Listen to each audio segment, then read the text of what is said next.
বিশেষ করে আমরা মহিলারা অনেকেই আছি জানো তো, এরকমটা মনে করি যে এত চেষ্টা করছি তবু আমার দ্বারাই কিছু হচ্ছে না, আর হয়তো হবে না।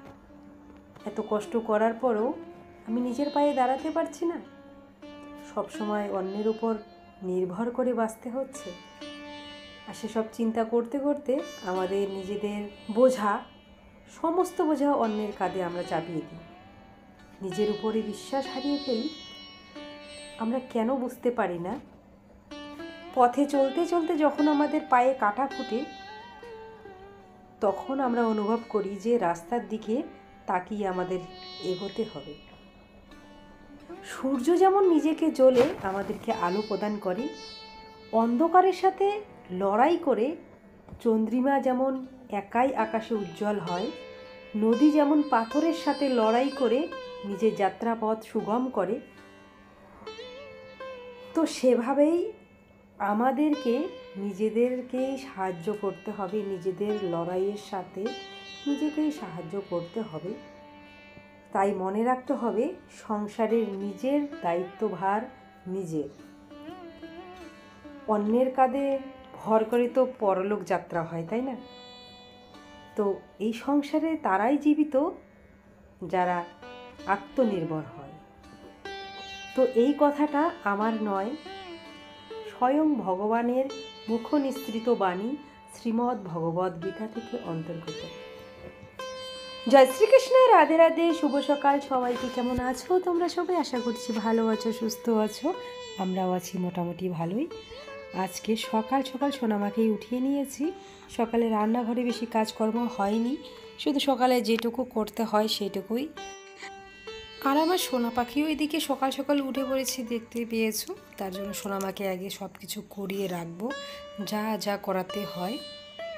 এখন একটু কথা মনে পড়লো, কালকের ভিডিওতে একটু কমেন্ট এসেছিল কমল ধারা আইডি থেকে, আমাকে বলেছিল যে ছোটোবেলার থেকেই কি সোনামাকে আমি বাড়িতেই থেরাপি করাই, জানতে চেয়েছিল। বলেছে সোনামাকে খুব ভালোবেসে ফেলেছি, সোনামাকে দেখলে তার মনের ভিতরে কি হয় বলে বোঝাতে পারবে না। এখন যদি কাছে এসে আদর করতে পারতো তাহলে নাকি অনেক ভালো লাগতো সেই দিদি ভাইয়ের। তো কমলধারা আইডি থেকে এই কমেন্টটা এসেছিল। সোনামাকে অনেক অনেক ভালোবাসে। তো তোমাদের এত সুন্দর সুন্দর কমেন্ট পেলে আমি যে কতটা শক্তি পাই, কতটা মনে জোর পাই, সেটা তোমাদের বলে বোঝাতে পারবো না। তো ছোটোবেলা থেকেই তো অনেক দৌড়ঝাঁপ হয়েছে, ডাক্তার কবিরাজ এসব তো বলে আর কোনো লাভই নেই। আগের কোনো ভিডিওতে অনেকবার বলেছি, তোমরা চাইলে দেখে নিতে পারো। আর হচ্ছে থেরাপি, হ্যাঁ আমি ছোটোবেলার থেকে সোনামাকে বাড়িতেই করাতাম। তবে আগে ডাক্তারের কাছে যেতাম কোচবিহারে, আমরা ওখানে নিউরোলজি তারপরে থেরাপিসের ডাক্তার ওখানে যেতাম। তো আমাদের বাড়ি থেকে কোচবিহার কমসে কম 3-3.5 ঘন্টা বা 4 ঘন্টা এরকমও লেগে যেত বাসে গেলে। অনেকটা কষ্ট হতো, মাসে 2বার করে যেতাম সোনামাকে নিয়ে। তো যেহেতু ব্যাঙ্গালোর থেকে এসেছি, ব্যাঙ্গালোরে যাওয়ার পর সেই কোচবিহারে আর যাওয়া হয় না। তো ওখানকার আর ব্যাঙ্গালোরের ডাক্তার যা দেখিয়ে দিয়েছিল সেসবই আমি বাড়িতে করানোর চেষ্টা করি। আর আমাদের আশেপাশে না কোনো থেরাপিস্ট পাওয়া যায় না, অনেক খোঁজাখুঁজি করেছি।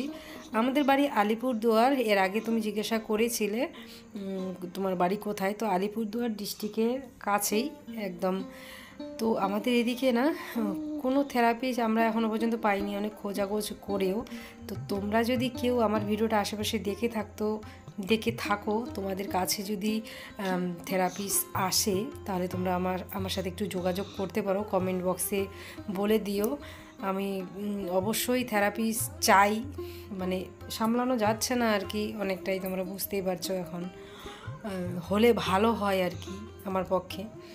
আমার সোনামাকে যদি একটা থেরাপিস্ট দিয়ে আমি ব্যায়ামগুলো করাতে পারি তাহলে সোনামার পক্ষে আরও ভালো হবে। তো আমি চেষ্টা করব, তোমরা যদি আমাকে খোঁজ দিতে পারো তাহলে অবশ্যই আমি অনেক কৃতজ্ঞ থাকব। আলিপুরদুয়ার ডিস্ট্রিক্টের আশেপাশে যদি কোনো ডাক্তার থাকে আমাকে অবশ্যই তোমরা কমেন্ট করে বলো, অনেক উপকৃত হব আমি। তো তো ওইদিকে সোনামাকে থেরাপি সমস্ত কিছু করিয়ে মার কাছে দিয়েছি। মা খাইয়ে দাইয়ে সোনামাকে দেখতেই পেয়েছো যে শুয়ে দেওয়া হয়েছে। তারপরে চলে আসলাম সকাল সকাল রান্নাটা করতে। সকাল সকাল বাজার চলে এসেছে। আর এদিকে দেখতে পাচ্ছ মাছ আনা হয়েছে। মাছ দুভাবে করলাম। হচ্ছে মাছের লঙ্কা বাটা ভাপা, তোমরা এর আগের ভিডিওতে আমি দেখিয়েছিলাম। আর এই যে পেঁয়াজ দিয়ে চচ্চড়ি বানাবো বাকি মাছগুলো দিয়ে। সোনামার বাবু তো পেঁয়াজ ছাড়া খাবে না, চচ্চড়ি বানাতে গেলে পেঁয়াজ দিতেই হবে।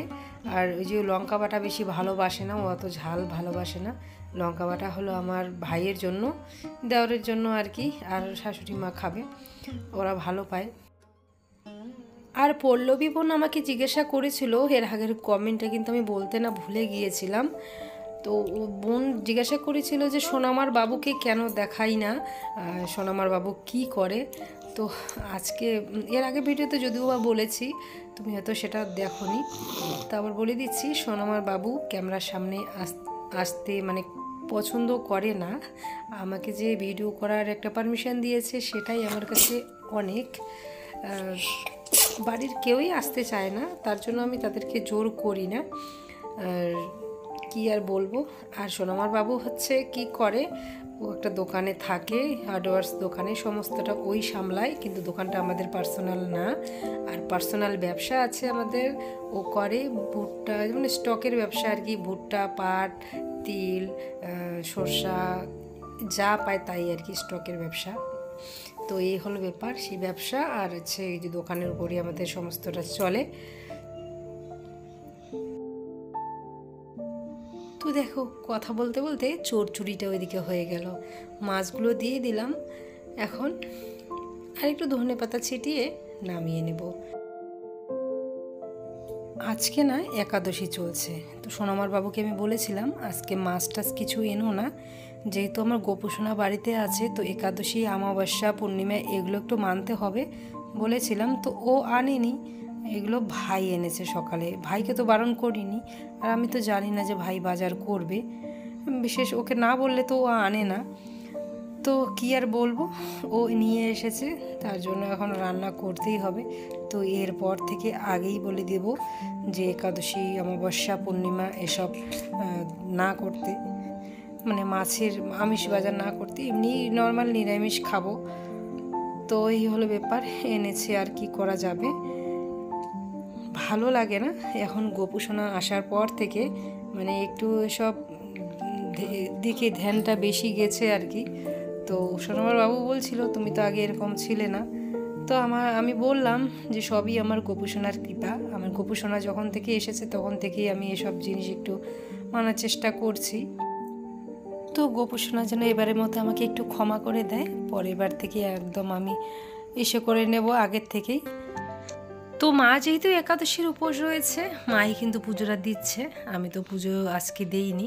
আর শরীরটাও একটু কীরকম লাগছে, গরমে না খুবই অস্বস্তি লাগছে, ভালো লাগছে না। তো পুজোটা আজকে মাই দিয়েছে। আর দেখো প্রসাদও বেরি করে নিয়ে এসেছে, প্রসাদ দেওয়া হয়ে গেছে। তো প্রসাদটাও একটু আমি মেখে নিচ্ছি। ওদিকে আমার রান্না বাড়া সমস্ত কিছু কমপ্লিট হয়ে গেছে। তো আমি এখন প্রসাদটা মাখছি, সবাইকে দেব। মাও নিয়ে নিয়েছে। আর এদিকে আমার সোনা পাখিকেও একটু প্রসাদ খাইয়ে দিচ্ছি, তোমরা দেখতেই পাচ্ছ আমার সোনা মা কীরকম করে খাচ্ছে।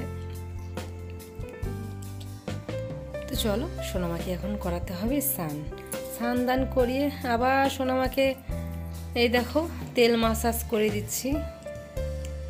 তো আজকে আমি অনেকটা বেড রেস্ট নিয়েছি, শরীরটা বললামই যে একটু ভালো লাগছিল না, ঠিক মতো ভিডিও করতে ইচ্ছে করছে না।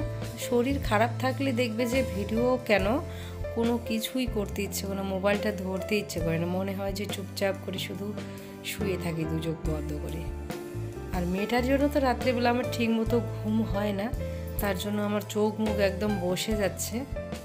এসবি ব্লগ থেকে সুমনা দিদিভাই বলেছিল, ওমা তোমার চোখ মুখ কিন্তু বসে গিয়েছে, অনেকটা শুকিয়ে গেছো। তো চোখ মুখ বসে যাওয়ার কারণ ওই একটাই, ঠিক মতো ঘুম হচ্ছে না রাত্রে। খাওয়া দাওয়া তো এমনিতে মোটামুটি ঠিকঠাকই আছে এখনো পর্যন্ত, তো ওই যে ঘুমটা হচ্ছে না এটাই সবচেয়ে বড় সমস্যা, তার জন্য চোখ মুখ একদম বসে যাচ্ছে। বিকেলে চলে আসলাম, এই দেখো উঠান বাড়িঘরের কি অবস্থা। আজকে কিছু করতে ইচ্ছে করছে না, তো উঠানটাও একটু ঝাড় দিয়ে নিয়েছি। তো তোমাদের সাথে আর শেয়ার করা হয়নি, ওই যে বললাম কিছু আর ইচ্ছে করছে না শেয়ার করতে। যেটুকু না করলে না হয় সেটুকুই করছি। শরীরটাকে বেশি রেস্ট দিলে আরও শরীরটা পেয়ে বসবে, শরীর দুর্বল হয়ে যাবে। তো এখন চলে এসেছি একটু সন্ধ্যাবেলা গোপুসোনার আরাধনা করতে। গোপুসোনাকে দেখো ভোগ দিয়ে একদম শুয়ে দিয়েছি, শয়ন হয়ে গেছে গোপুসোনার। আর একটা হালকা চাদরের একটা টুকরো গায়ে চাপিয়ে দিলাম, যেহেতু গরম পড়েছে বেশি মোটাটা দিলাম না। তো ভিডিও তখন শেষ পর্যায়ে, ভিডিওটা আর বেশি বড় করছি না। ভিডিওটা কেমন লাগলো আশা করি একটা কমেন্ট করবে, একটা লাইক দিয়ে সাথে থাকবে। ভিডিওটা ভালো লাগলে অবশ্যই সাবস্ক্রাইব করে পাশে থেকো। আজকের ভিডিওটা এই পর্যন্তই, দেখা হচ্ছে পরের ভিডিওতে। ততক্ষণে তোমরা সবাই ভালো থেকো, সুস্থ থেকো, সাবধানে থেকো। হরে কৃষ্ণ, হরি বল।